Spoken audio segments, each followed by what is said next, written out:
ఈరోజు రెసిపీ వచ్చేసి హోటల్స్లో దొరికే పర్ఫెక్ట్ పరోటాని ఇంట్లోనే చాలా సింపుల్గా ఇంకా హోటల్కి వెళ్ళే అవసరం కూడా లేకుండా ఇంట్లోనే పొరలు పొరలుగా చాలా టేస్టీగా పరోటా ఎలా చేయాలో చూపిస్తాను. ఈ వీడియో ఎక్కడా స్కిప్ కాకుండా చూడండి. హాయ్ ఫ్రెండ్స్, వెల్కమ్ టు అన్ఫా కిచెన్ ఫెస్ట్. ముందుగా ఒక బౌల్లో 2 కప్స్ మైదా పిండిని వేసుకోవాలి. ఇందులో 1/2 స్పూన్ సాల్ట్, 2 స్పూన్స్ బొంబాయి రవ్వ వేసుకోవాలి. అదేనండి, చాలామంది సూజీ అని కూడా అంటారు. ఇందులో 1/2 స్పూన్ షుగర్ వేసుకోవాలి. మేము 1/2 స్పూనే వేస్తున్నాం కాబట్టి అసలు తీయగా అనిపించదండి. 1 స్పూన్ ఆయిల్ కూడా వేసుకొని ఇలా మొత్తం బాగా కలిసేలాగా కలుపుకోవాలి. పిండిని ఇలా రబ్ చేసుకుంటూ పిండిని ఇలా బాగా కలుపుకున్న తర్వాత కొంచెం కొంచెంగా నీళ్లు వేసుకొని చపాతీ పిండి కన్నా కొంచెం సాఫ్ట్గా వచ్చేలాగా పిండిని కలుపుకోవాలి. ఇలా కలుపుకున్న తర్వాత చేతి మీద 1 స్పూన్ ఆయిల్ వేసుకొని మరో 5 మినిట్స్ పాటు పిండిని ఇలా బాగా కలుపుకోవాలి. పరోటా పిండి ఎంత బాగా కలిపితే పరోటాలు అంత పర్ఫెక్ట్గా వస్తాయండి. ఇలా బాగా కలుపుకొని పిండి ఆరిపోకుండా ఉండడానికి 1 స్పూన్ ఆయిల్ వేసుకొని ఇలా బాగా అప్లై చేసి మూత వేసి ఒక 1/2 అవర్ పాటు నాననివ్వాలి. 1/2 అవర్ తర్వాత పిండి ఇలా బాగా మెత్తగా అయి ఉంటుందండి. పిండిని వీడియోలను చూపించిన విధంగా ఇలా సాగదీస్తూ మళ్ళీ లోపలికి కనుక్కుంటూ పిండిని ఇలా బాగా కలుపుకోవాలి.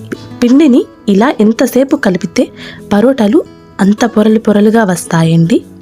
ఇలా బాగా కలుపుకున్న తర్వాత చేతులకి ఆయిల్ అప్లై చేసి ఈక్వల్ పార్ట్స్ వచ్చేలాగా పిండిని డివైడ్ చేసుకోవాలి. చూసారా, మేము తీసుకున్న పిండికి 5 పరోటాలు అయితే వస్తాయండి. ఇలా డివైడ్ చేసుకుని ఒక పిండి ముద్దని తీసుకొని చపాతీ రోలర్కి మాత్రమే ఆయిల్ అప్లై చేసి ఎంత పల్చగా వీలైతే అంత పల్చగా చపాతీలాగా స్ప్రెడ్ చేసుకోవాలి. 1 స్పూన్ ఆయిల్ వేసి చపాతీ మొత్తం వచ్చేలాగా ఇలా బాగా స్ప్రెడ్ చేసుకోవాలి. ఇలా స్ప్రెడ్ చేసుకున్న తర్వాత నైఫ్తో అయినా పిజ్జా కట్టర్తో అయినా వీడియోలో నేను చూపించిన విధంగా చాలా సన్నగా కట్ చేసుకోవాలి. ఇలా కట్ చేసుకొని మొత్తం పిండి ఒకే చోటికి వచ్చేలాగా ఇలా స్లోగా రోల్ చేసుకుంటూ కలుపుకోవాలి. మరీ గట్టిగా ప్రెజర్ ఇస్తూ లాగబాకండి, ఇలా స్లోగా కలుపుకుంటూ లాగండి. ఇలా మొత్తం ఒక చోటు కలిపిన తర్వాత 1 స్పూన్ ఆయిల్ వేసి వీడియోలను చూపించిన విధంగా స్లోగా లాగుతూ వేళ్ళ సహాయంతో ఇలా రోల్ చేసుకోవాలి.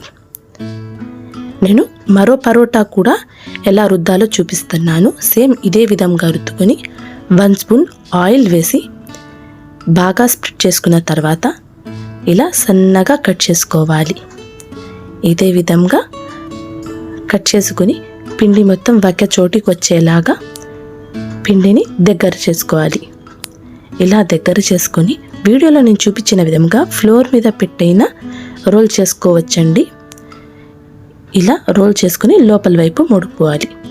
పిండి ఆరిపోకుండా ఉండడానికి 1 స్పూన్ ఆయిల్ వేసుకోవాలి. ఇదే విధంగా అన్ని పరోటాలని కూడా ఇలా రెడీ చేసి పెట్టుకోవాలి. ఇప్పుడు పరోటా ఎలా రోల్ చేయాలో చూపిస్తాను, చూడండి. ఇలా రోటీ రోల్తో కాకుండా జస్ట్ చేతితో ఇలా స్ప్రెడ్ చేసుకుంటే సరిపోతుంది.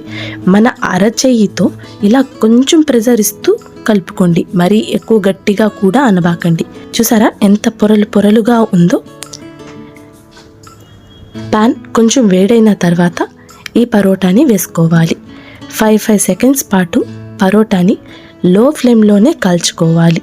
పరోటా మైదా పిండితో చేస్తున్నాము కాబట్టి, అది కాకుండా కొంచెం లావుగా చేస్తాము కాబట్టి తొందరగా కుక్ అవ్వదండి. మీరు హై ఫ్లేమ్లో అయినా మీడియం ఫ్లేమ్లో అయినా పెట్టి కాల్చుకుంటే పరోటా పైన మాత్రమే కాలి లోపల అంత బాగా ఉండదండి. ఇలా లో ఫ్లేమ్లో కాల్చుకున్న తర్వాత 1 స్పూన్ ఆయిల్ వేసి కాల్చుకోవాలి. పరోటాలో కొంచెం ఆయిల్ ఎక్కువగానే పడుతుందండి. కాకపోతే మేము ఎప్పుడో ఒకసారి మాత్రమే చేసుకుంటాం కాబట్టి ఆయిల్ కొంచెం ఎక్కువగానే వేసి కాల్చుకోండి. ఇలా ఎక్కువగా ఆయిల్ వేస్తేనే పొరలు పొరలుగా సపరేట్ అవుతుందండి. అట్ల కాడతో కొంచెం వత్తినట్టు చేసుకుంటూ పరోటాని 2 సైడ్స్ కూడా బాగా కాల్చుకోండి. చూసారా, పొరలు పొరలుగా ఎలా కనిపిస్తుందో ఇదే విధంగా నేను మరో చపాతీని కూడా రోల్ చేసుకుంటున్నాను. చూసారా, ఒక చెయ్యితో కుదరకపోతే మీకు ఇలా 2 చేతులతో కొంచెం సాగతీస్తూ చేసుకుంటే సరిపోతుంది. చూసారా ఎలా పొరలు పొరలుగా ఉందో. ఇదే విధంగా ప్యాన్ మీద పరోటాని వేసుకొని లో ఫ్లేమ్లోనే 2 సైడ్స్ కూడా బాగా కాల్చుకోవాలి. ఈ పరోటాని ఆయిల్ లేకుండా కాల్చుకొని మీరు ఫ్రిడ్జ్లో అయినా స్టోర్ చేసుకొని ఫ్రోజన్ పరోటా లాగైనా యూస్ చేసుకోవచ్చు. చూసారా ఎంత పర్ఫెక్ట్గా హోటల్ స్టైల్లో లాగే పరోటా ఎలా పొరలు పొరలుగా వచ్చాయో చూసారు కదా. ఇప్పుడు పరోటాని ఎలా పగలగొట్టాలో చూపిస్తాను చూడండి. పరోటాలు మొత్తాన్ని ఒకే చోటు పెట్టి వీడియోలో నేను చూపించిన విధంగా 2 చేతుల సహాయంతో పరోటాలని ఇలా పగలగొట్టుకోండి. మీరు తినబోయే ముందే పరోటాలని ఇలా చేసుకోండి. ముందే ఒకేసారి ఇలా పరోటాలు మొత్తం పగలగొట్టి పెట్టుకోబాకండి. ఎప్పుడైతే మీరు తింటారో అప్పుడే పరోటాలని ఇలా పగలగొట్టుకొని తినండి. చూసారా, హోటల్కి పోయే అవసరం కూడా లేకుండా ఇంట్లోనే చాలా సింపుల్గా పరోటాలని ఎంత పొరలు పొరలుగా చేసుకోవాలో. పరోటాలో పర్ఫెక్ట్గా సెట్ అయ్యే షేర్వాని కూడా మన యూట్యూబ్ ఛానల్లో అప్లోడ్ చేస్తానండి, చూస్తూ ఉండండి. ఈ వీడియో కనుక మీకు యూస్ఫుల్ అయితే ఈ వీడియోకి లైక్ చేసి మీ ఫ్రెండ్స్ అండ్ ఫ్యామిలీకి షేర్ చేయండి. మళ్ళీ కలుసుకుందాం మరో టేస్టీ రెసిపీతో. Thank you for watching.